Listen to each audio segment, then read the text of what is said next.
حب الصحابتی و اہل بیتہ، کہ صحابہ اور اہل بیت رضی اللہ عنہم اجمعین سے محبت کرنا۔ جس کو اللہ کے رسول صلی اللہ علیہ وسلم سے محبت کا دعویٰ ہے تو اس کے لیے ضروری ہے، اس کا تقاضا ہے کہ حضرات صحابہ رضی اللہ عنہم اجمعین سے بھی محبت کی جائے۔ اور اللہ تعالیٰ نے حضرات صحابہ رضی اللہ عنہم اجمعین کو اپنی رضا کا پروانہ عطا فرمایا اور اس کی سرٹیفکیٹ عطا فرمائی۔ قیامت تک کے لیے قرآن کریم میں اسے محفوظ کر دیا تاکہ کوئی بھی انسان یہ جرات نہ کر سکے کہ وہ حضرات صحابہ رضی اللہ عنہم اجمعین کو برا بھلا کہے، کوئی اس کی جسارت نہ کر سکے۔ اللہ تعالیٰ شانہ نے قرآن کریم میں ارشاد فرما دیا رضی اللہ عنہم ورضوا عنہ، کہ اللہ تعالیٰ ان صحابہ سے راضی ہے اور یہ صحابہ اللہ تعالیٰ سے راضی ہیں۔ کیا اور کسی شہادت کی ضرورت ہے؟ کیا صحابہ سے محبت کرنے کے لیے کسی اور دلیل کی ضرورت ہے؟ کیا صحابہ سے محبت کے لیے کسی اور سرٹیفکیٹ کی ضرورت ہے؟ ہرگز ہرگز نہیں، اللہ کی گواہی کافی ہے۔ اللہ تعالیٰ نے مطلق بغیر کسی استثناء کے ہر صحابی کے لیے اپنی رضا کا پروانہ عطا کر دیا ہے اور اس کے حق میں یہ شہادت دے دی ہے کہ اللہ اس سے راضی ہے اور یہ صحابہ اللہ سے راضی ہیں۔ بڑی خوش نصیب جماعت ہے۔ اسی طرح اللہ کے رسول صلی اللہ علیہ وسلم نے ایک موقع پر ارشاد فرمایا اللہ اللہ فی اصحابی لا تتخذوہم غرضا من بعدی، کہ میرے صحابہ کے سلسلے میں اللہ سے ڈرو، میرے بعد میرے صحابہ کو بغض و عناد کا، تنقید کا، طعن و تشنیع کا نشانہ نہ بنا دینا۔ اور سن لو فمن احبہم فبحبی احبہم ومن ابغضہم فببغضی ابغضہم، کہ جو شخص صحابہ سے محبت کرے گا وہ مجھ سے محبت کرے گا، اور جو صحابہ سے بغض رکھے گا وہ مجھ سے بغض رکھے گا۔ وَمَنْ آذَاهُمْ فَقَدْ آذَانِي، اور جو شخص صحابہ کو تکلیف پہنچائے گا وہ گویا مجھے تکلیف پہنچائے گا۔ وَمَنْ آذَانِي فَقَدْ آذَى اللَّهُ، اور جو مجھے تکلیف پہنچائے گا وہ اللہ کو تکلیف پہنچائے گا۔ وَمَنْ آذَى اللَّهُ فَيُوشِكُ،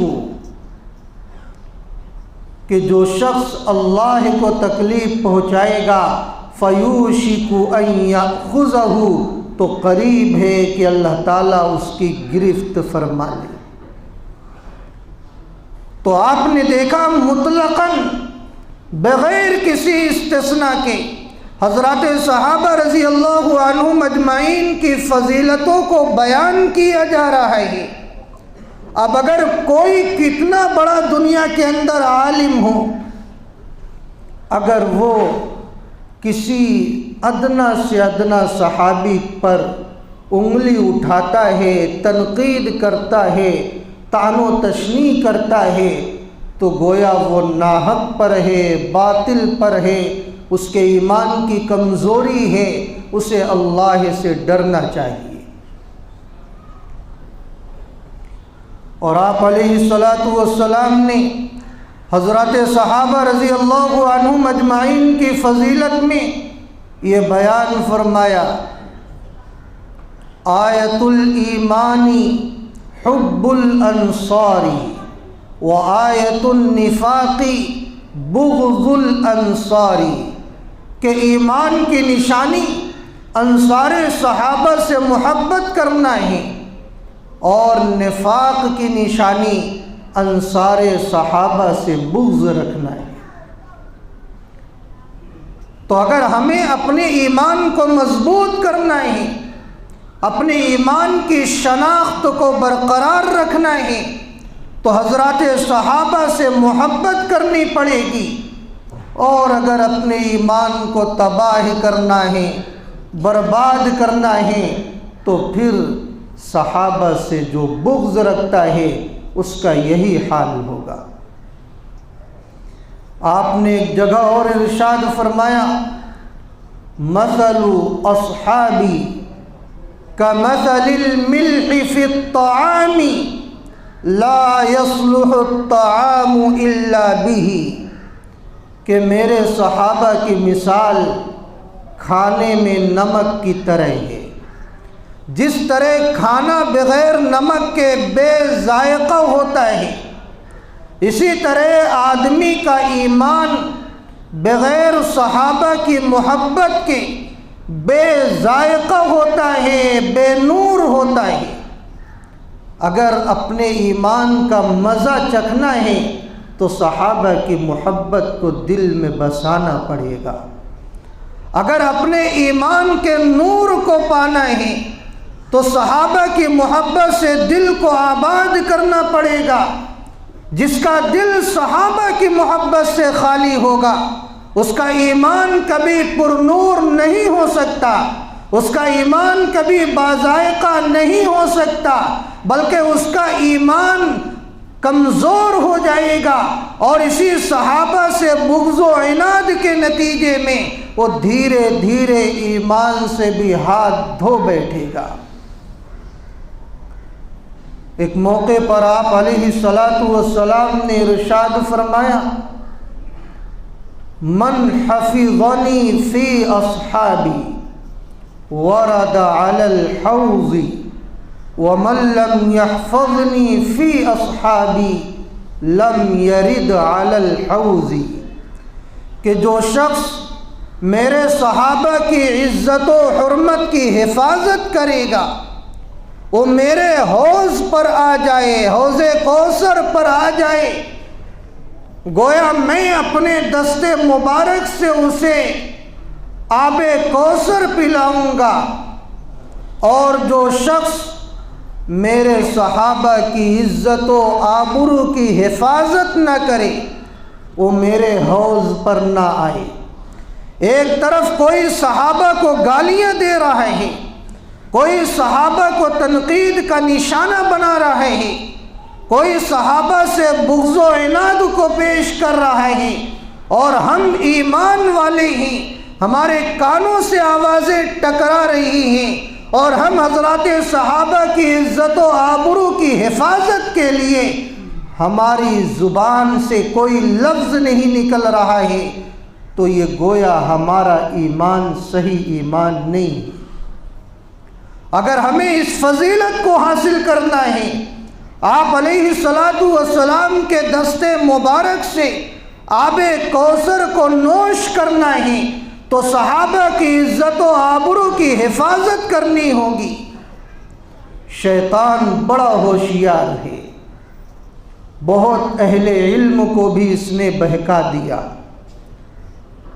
اہل علم کا قدم صحابہ کے سلسلے میں پھسل گیا، اور حضرت امیر معاویہ رضی اللہ عنہ کے تعلق سے بہت سے اہل علم نے بھی کچھ ایسی باتیں لکھی جو ان کے شایان شان نہیں تھیں۔ نتیجہ کیا ہوا؟ اللہ نے دنیا میں انہیں ذلیل کیا اور رسوا کیا۔ صحابہ کو اللہ نے سرٹیفکیٹ دی ہے، اللہ نے ان صحابہ کے درمیان کوئی استثناء نہیں کیا ہے، ہر صحابی کے تعلق سے اللہ نے اپنی رضا کا پروانہ دے دیا ہے۔ کہیں اولئک ہم الراشدون فرمایا ہے، کہیں اولئک هم الفائزون فرمایا ہے، ان کی کامیابی اور کامرانی کا مژدہ خود اللہ نے سنایا ہے، اور جس کی کامیابی کی بشارت، جس کی صداقت کی بشارت اور جس سے راضی ہونے کی بشارت خود اللہ تعالیٰ سنا دے، تو کیا کسی بندے کو حق ہے کہ اس کے تعلق سے وہ انگلی اٹھائے؟ ہرگز ہرگز نہیں۔ آپ علیہ الصلاۃ والسلام نے ارشاد فرمایا لِكُلِّ شَيْءٍ أَسَاسٌ، ہر چیز کی ایک بنیاد ہوتی ہے۔ وَأَسَاسُ الْإِسْلَامِ حُبُّ أَصْحَابِ مُحَمَّدٍ صلی اللہ علیہ وسلم، اور اسلام کی بنیاد آپ صلی اللہ علیہ وسلم کے صحابہ رضی اللہ عنہم اجمعین سے محبت کرنا ہے۔ ایوب سختیانی رحمۃ اللہ علیہ فرماتے ہیں من احب ابا بکر فقد اقام الدین، کہ جس شخص نے حضرت ابو بکر صدیق رضی اللہ عنہ سے محبت کی گویا اس نے دین کو قائم کر دیا۔ ومن احب عمر فقد اوضح السبیل، اور جس شخص نے حضرت عمر فاروق رضی اللہ عنہ سے محبت کی گویا وہ راستے کو پا گیا۔ ومن احب عثمان فقد استضاء بنور اللہ، اور جس شخص نے حضرت عثمان غنی رضی اللہ عنہ سے محبت کی گویا وہ اللہ کے نور سے روشنی پا لیا۔ ومن احب علیا فقد اخذ بالعروۃ الوثقی، اور جس شخص نے حضرت علی رضی اللہ عنہ سے محبت کی گویا اس نے مضبوط رسی کو مضبوط ہاتھوں سے پکڑ لیا۔ ومن احسن الثناء علی اصحاب محمد صلی اللہ علیہ وسلم فقد برئ من النفاق، اور جو شخص اصحاب محمد صلی اللہ علیہ وسلم کی خوب زیادہ تعریف کرنے والا بنا وہ گویا نفاق سے بری ہو گیا۔ اگر ہم نے اصحاب محمد کی تعریف کی، توصیف بیان کی، تو ہمارا نفاق دلوں سے ختم ہو جائے گا۔ آپ صلی اللہ علیہ وسلم سے